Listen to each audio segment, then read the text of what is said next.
ታውቁ አልጀዚራ የሰላም ደሴቷን አውራምባ በተመለከተ ስፍራው ድረስ ተጉዞ ሰፊ ሪፖርት ለንባብ አበቅቷል። ለእናንተ በሚመች መልኩ ወደ አማርኛ መልሰነው እንደሚከተለው ሀተታውን አሰናድተናል። አብረን እንቆይ።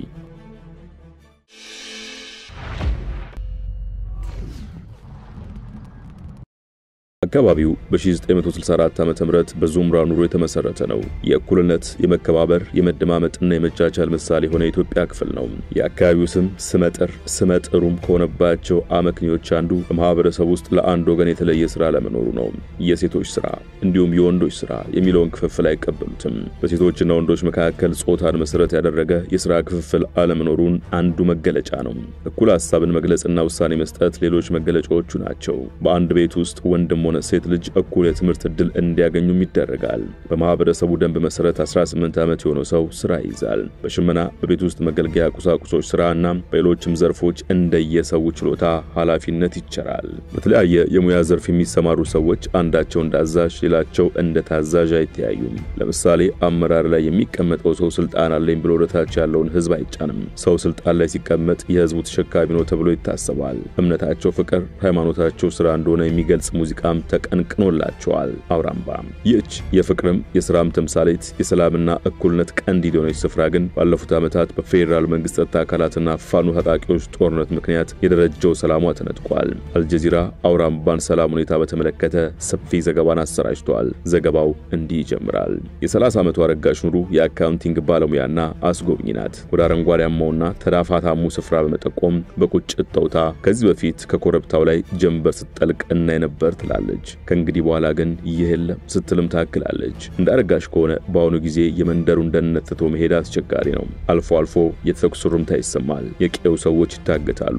ትምህርት ቤቶች ተዘግተዋል። አረጋሽ ትቀጥላለች። እጅግ በከፍተኛ ሐዘን ተውጣ ወደ መሬት እየተመለከተች የፖለቲካ ሁኔታው ሁሉንም ነገር ለውጦታል ባይ ናት። አብዛኞቹ ኢትዮጵያ አካባቢዎች ለ10 ዓመታት በደህንነት ጦትና ግጭት ሲናጡ ከርመዋል። ሁሉም ግን ቢያንስ በተረጋገጡ አሃዛዊ መረጃዎች መሰረት የ600,000 ሰዎችን ህይወት እንደቀጠፈውና ለ2 ዓመት እንደተካሄደው የሰሜን ኢትዮጵያው ጦርነት አይሆንም። ሰሜን ኢትዮጵያው ጦርነትን ጨምሮ ለ10 ዓመታት ግን በደጋማው አማራ ክልል በምትገኘው አውራምባ የግጭቶች ወላፈን በአንጻራዊነት አልፈጃትም።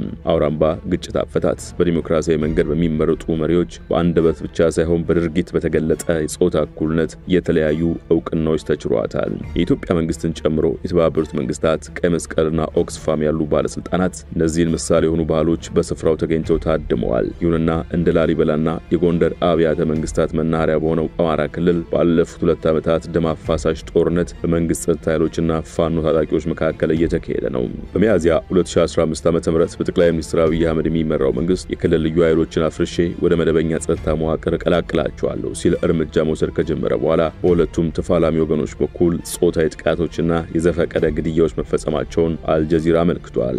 ዓለም አቀፉ የቀውስ አጥኚ ቡድን የአማራ ክልል ሁኔታ አዲሱ አስፈሪው ጦርነት ሲል ጠርቶታል። አምነስቲ ኢንተርናሽናል የሰብአዊ መብቶች ቀውስ ሲለው ሂዩማን ራይትስ ዎች ደግሞ ፌደራሉ መንግስት ተፈጽሟል ያላቸውን የሰብአዊ መብት ጥሰቶች የጦር ወንጀሎች ሲል አውግዟቸዋል። በካናዳ ኦታው በዓለም አቀፍ ፖሊሲ ጥናት ማዕከል ተመራማሪ የሆኑት ባንታዮች ፈራው በክልሉ ከፍተኛ ጉዳት እያጋጠመ ነው፣ ውድመትም ደርሷል ይላሉ።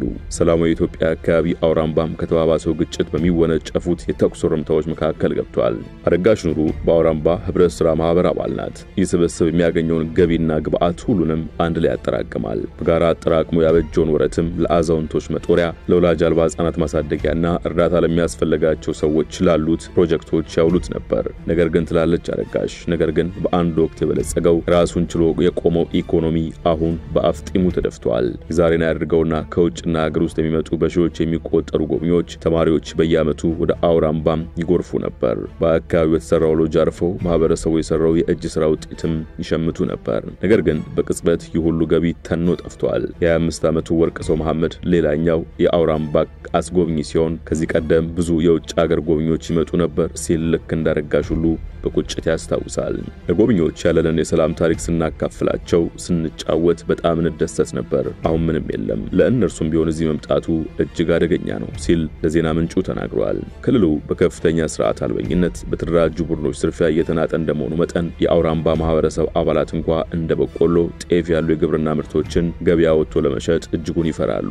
አልጀዚራ ያነጋገረው ሌላኛው የአውራምባ ማህበረሰብ አባል የ39 ዓመቱ አያል ሰው ዙምራ ንግድ እጅግ ተጽዕኖ ተፈጥሮበታል ይላል። ወደ ሌሎች አካባቢዎች መሄድ አስቸጋሪ ነው፣ አንዳንዴ አስተማማኝም አይደለም። ምንም እንኳን አብዛኛው ገበያችን የምናገኘው ከምንሸጣቸው የግብርና ምርቶች ቢሆንም እነርሱ ግን ማጓጓዝ አልቻልንም ይላል። መንግስት የሚያቋርጠውን ኢንተርኔት አገልግሎት በዘገባው የጠቀሰው አልጀዚራ ወደ ሌላኛው እማኝ ይሻገራል። አለሙ ኑር ሐቅ በዘገባው ስሙ ባልጠቀሰው ዩኒቨርሲቲ የኢንፎርሜሽን ቴክኖሎጂ ተማሪ ነው። ተወልዶ ባደገባት አውራምባ የሚገኙትን ቤተሰቦቹን ለመጠየቅ ይመጣል። ነገር ግን በኢንተርኔት መቋረጥ ከጉብኝት ባሻገር ማጥናት እንኳን አልቻለም።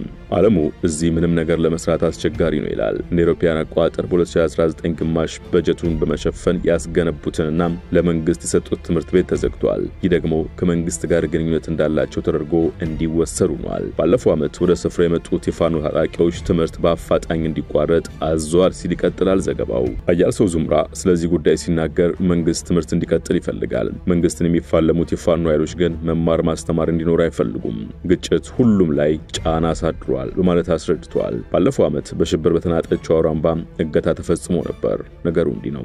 አንድ አካባቢ ሰው ማንነቱ ባልታወቀ ታጣቂ ይታገታል። ለማስለቀቂያም 1 ሚሊዮን ብር ይጠየቃል። የአውራምባ ማህበረሰብ ግን ይህንን መሰብሰብ አልቻለም። በዚህ ተመሳሳይ ጊዜ የአውራምባ መስራቹ ዙምራ ኑሩና ወንድ ልጃቸው ወደ አዲስ አበባ ሸሽተው ሄደው ነበር። ለዚህ ምክንያቱ የዙምራ ልጅ እገታ ሊፈጸምበት የነበረ ቢሆንም አጋቾቹ ከመምጣታቸው አስቀድሞ ወደ አዲስ አበባ መሄዳቸው ሊተርፍ ችሏል ሲሉ እማኞች ተናግረዋል። ተመራማሪው ባንታየው ሽፈራው የአማራ ክልሉ ግጭት የአብይ አህመድ መንግስት ፋኖን በተመለከተ የሚያራምደውን ፖሊሲ እስካልቀየረ ማለትም ሐቀኛ ፖለቲካዊ ውክልና እስካልተተገበረ ድረስ ይቀጥላል ሲሉ ስጋታቸውን ይገልጻሉ።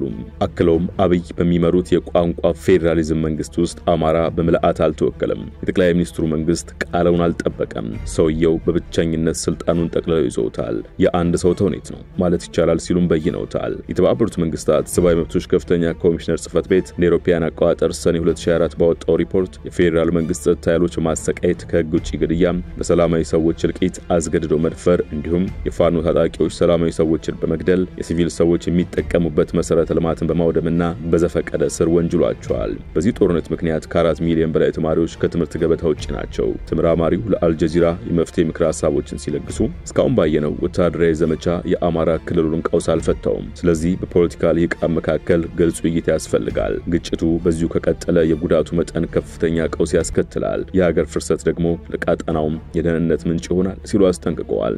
ሰላማዊዎቹ የአውራምባ ማህበረሰብ አባላት በኩላቸው ሰላማዊ መፍትሄ እንዲዋለድ ይጠይቃሉ። በደህንነት ስጋት ካቋቋሙት ስፍራ ተሰደው አዲስ አበባ የሚገኙት የ76 ዓመቱ አዛውንት የአውራምባው መስራች ዙምራ ኑሩ ሁሉም ግጭቶች በምክንያታዊ ውይይትና ክርክር ይፈታሉ ብለን እናምናለን ይላሉ።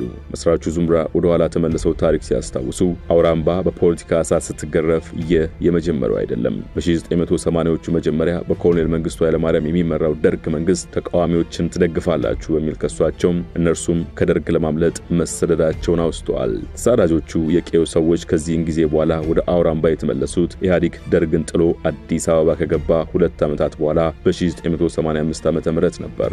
የሰላም ደሴቱ አውራምባ እንዲህ ብትታመስም ከፌደራሉ መንግስትም ሆነ ከፋኖ ኃይሎች በኩል በድርድርና ውይይት ልዩነቶቻቸውን ለመፍታት የሚያስችል ሐቀኛ እንቅስቃሴ ሲያደርጉ እንደማያስተዋል ሸገር ታይምስ ያነጋገረቻቸው የፖለቲካ ተንታኞች ይገልጻሉ። በአንድ ወገን ጠቅላይ ሚኒስትሩን ጨምሮ ወታደራዊ መኮንኖች የውጭና የውስጥ ጠላት በሚል ክፍፍል ወታደራዊ ዘመቻዎቻቸውን አጠናክረው እንደሚቀጥሉ ለዚህም ይረዳ ዘንድ የጥይት ፋብሪካን ሲጎበኙ ድሮን ማምረታቸውን ሲናገሩ ይደመጣል። ከዚህ ቀደም ብሎ ቢሆን 1000 ዓመት ብትዋጉን አታሸንፉንም የሚለው ጠቅላይ ሚኒስትሩ ንግግር የግጭቱ መቀጠልን አመላካች ተደርጎ ተወስዷል። በሌላ ወገን የፋኖ ኃይሎችም መንግስት አማኒ ተደራዳሪ ባለመሆኑ እጅ እንዲሰጥ እንጂ በሐቀኝነት ተደራድሮ በሰጥቶ መቀበል መርህ ለውጥ ለማምጣት ስለማይፈልግ ብዕር ሳይሆን ጦር ነው የሚፈታው በሚለው እምነታቸው ጸንቷል የሚል አስተያየት አለ።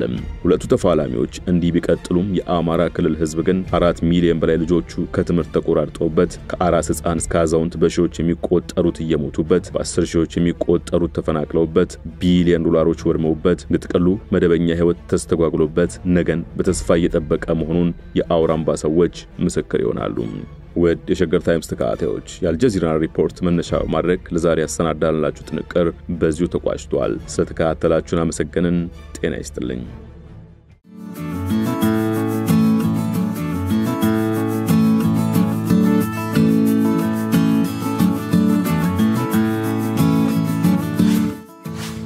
ሸገር ታይምስ ሚዲያን ሰብስክራይብ በማድረግና ደወሉን በመጫን ይከተሉን።